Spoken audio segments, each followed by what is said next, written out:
Hi everyone, welcome to After Class with Ballet for All, a podcast by two passionate adult ballerinas about all things adult ballet related. and some random thoughts in between. We're so glad you're here. So grab your water bottle Or a cup of coffee. and join us for a quick chat after class. Hi everyone, welcome back to the podcast. We are so excited today. We are joined by a very special guest, Stacy, who you guys might recognize her voice from a past episode that we did about her dance journey. And today, she's going to be helping us answer your questions about adult ballet intensives. About a week ago, we went on social media and asked you guys what your questions are about the experience of going to an adult intensive. And you guys sent in your questions. And so today, we're going to go ahead and jump right in and start answering some of them. I've been to the Kathryn Morgan intensive. Stacy has been to Amy Novinski and Ducon and is going to be doing the Martha Graham intensive this summer. And so we kind of have different experiences with different intensives. All of them have been great experiences. They're just different. And each of them kind of has a different, almost like a different personality, I would say. There's just different methods of ballet. Some of them are, taught by teachers that maybe are more Vaganova. Some are taught by teachers that are Balanchine. So you're going to get different styles. And then they also just have kind of a different emphasis as far as the amount of social activities they might have versus the amount of dancing, if there's a performance at the end or not. So all of them great intensives, but different. So Stacy and I are going to be kind of offering our different insights from taking these intensives. So Yelena, do you want to take it away? Hello. So yes, I'm really excited about this topic because there's so many options and many of the adult dancers might not know them, or they might actually know, but they are a little bit intimidated of what are they actually about? What do we get out of this intensive? So hello, Stacy. Hello to my Ballet for All family. I'm so excited to be here again with you and very honored that you would have me as a guest for your listeners on this topic, which I'm also really passionate about. Excited to get to it. So let's start with one of the first questions that we got from the social media, which is how strenuous are summer intensives? Are the schedules physically taxing? So that's one of the questions that they ask. You want me to go ahead, Hannah? Yeah. So again, all of the intensives are quite different and they're very unique in their approach, from scheduling to the length of the classes during the day, the breaks that you have. It's very different, and even the number of days in the intensive. I'll talk about Ducon first because I think it's probably one of the most widely known, huge intensive, and people come really from all over the world for it. And it's an amazing intensive. Pretty much arrive at the school at 8:30 in the morning. Classes begin at 9. So always try to get there a half hour early, just find your way. And then you dance until lunchtime, with maybe 10 minutes in between, 15 minutes in between the classes. So you take a technique class, which will run anywhere from an hour and a half to an hour and 45 minutes. And then you take a break, and then you'll have a pointe class. And that would be an hour typically. And then you have lunch. And then in the afternoon, we would have a repertoire class or a variation class, and then rehearsal for the performance that will occur. So from as far as being strenuous, a schedule like that, Monday through Friday, I would consider as an adult dancer to be fairly strenuous. It's jam-packed, it's full, and you're always moving from class to class, and you're there every day. So I do think there's a level of rigor in the intensive programs, but certainly if you have a limitation or you feel like you need to step out, I will tell you, you get so motivated when you're there that you'll find yourself working through things that you might not otherwise work through if you were dancing either in your home or in perhaps your routine class. So Amy Novinski's intensive was similar. The day was a little shorter, so that's a nice intensive if you're looking for a little bit of a shorter day. We would end our day at 2 p.m. and you would have a technique class in the morning. We would have lunch, And then we would have a point class and then variations. And then there is a performance at the end of the week. But the day is about 2 hours shorter than Ducon. Orlando Ballet was an all-day schedule, jam-packed, very few breaks, and mixed with ballet, jazz, modern, Afro-Brazilian. It had everything in it. So their intensive was a little bit more expansive as far as styles. So I think you have to be prepared to dance, a full day, days in a row, but you certainly can take breaks as needed. Yeah, I think the Kathryn Morgan intensive, it sounds like, has kind of a similar structure to the ones that you've been to, Stacy, where we had technique class, point class. During the point classes, there was always an option if you wanted to do pre-point instead of point. And then there was also time where we would work on a variation. And then usually there was a seminar or a Q&A at the end of the day. And then in the evening, there was some kind of social activity. The ones I went to were based in Huntington Beach. So like one of the nights was a beach trip. One of the nights was like a shopping trip. One of them was a movie night. So you also have that social component with the Kathryn Morgan Intensive that I personally really enjoyed. I thought it was a really good balance because the day is very tiring. So I thought it was nice to have something in the evenings almost to kind of unwind. But going back to the question of how strenuous it is, like Stacy said, it really does depend on the intensive. And I would also say it really depends on how much you're currently dancing. Because that's really going to dictate how strenuous you feel like the week is. Like the first year that I went to the Kathryn Morgan Intensive, I was kind of just still kind of on-ramping towards doing ballet more seriously.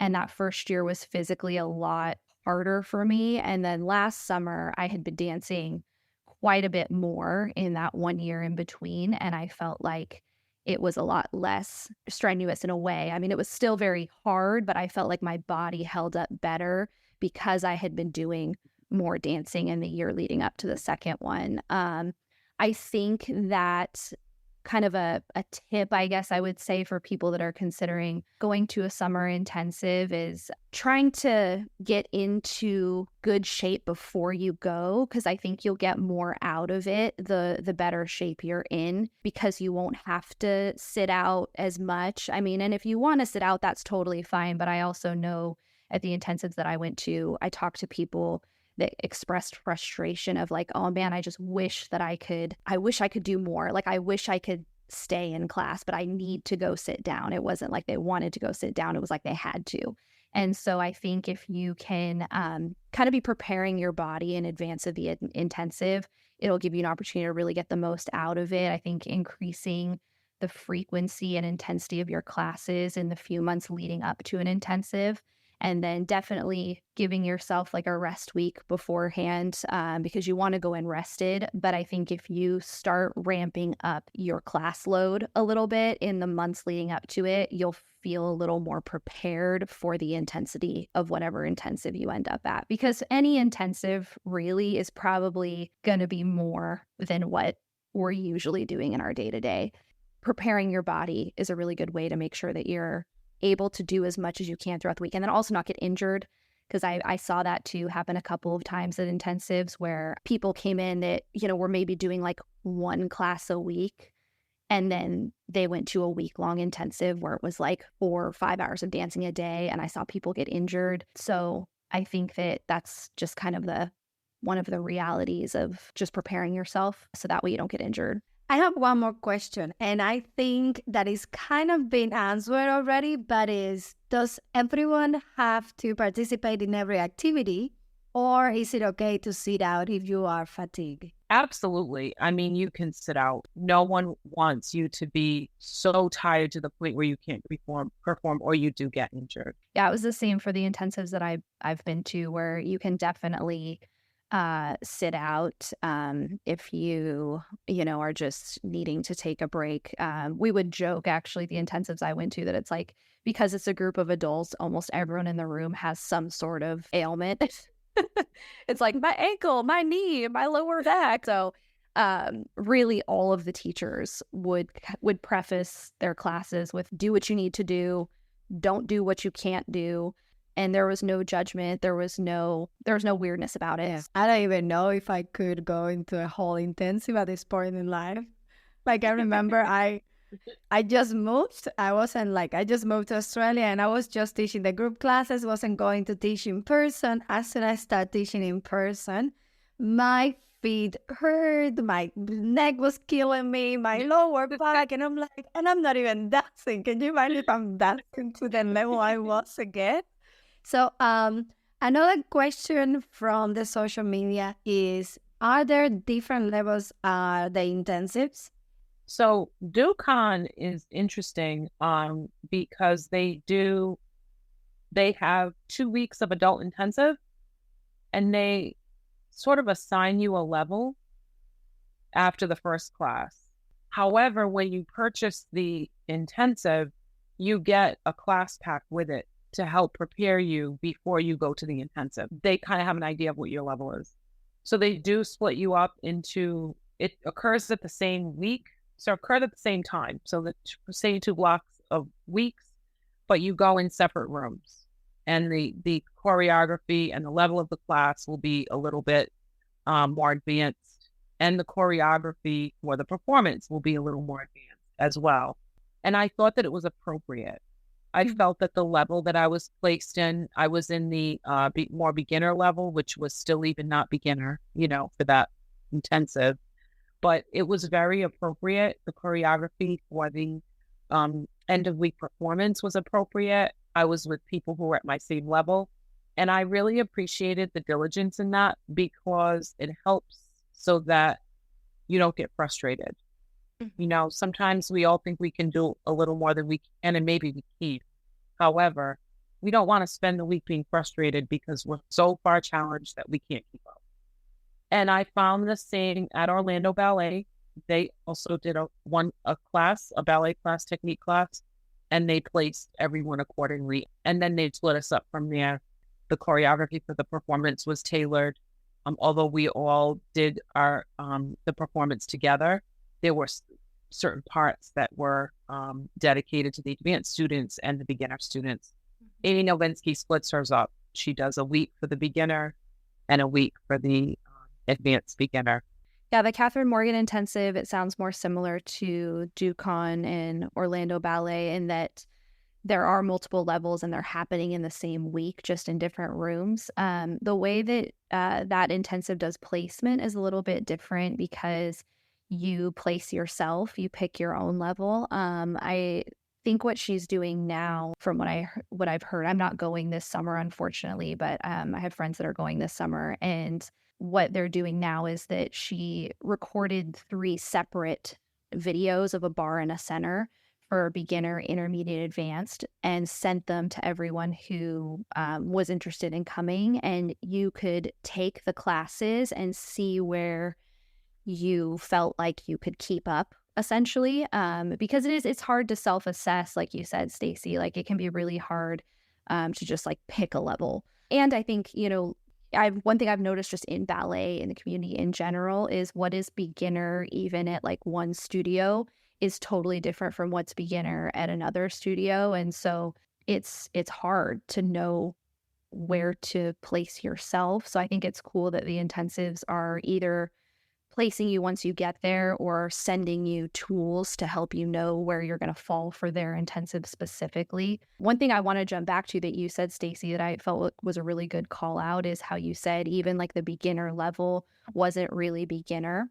I would say that I think probably across the board just for intensives. I know a lot of intensives will say that it's good to have at minimum a year's worth of training before you spend the money and the time to do an intensive, because beginner at an intensive isn't usually going to mean that they're teaching you what first position is, what second position is, what, you know what I mean? They're operating off of a foundation of, basic ballet terminology, and you can, pretty much get through a basic bar and a basic center.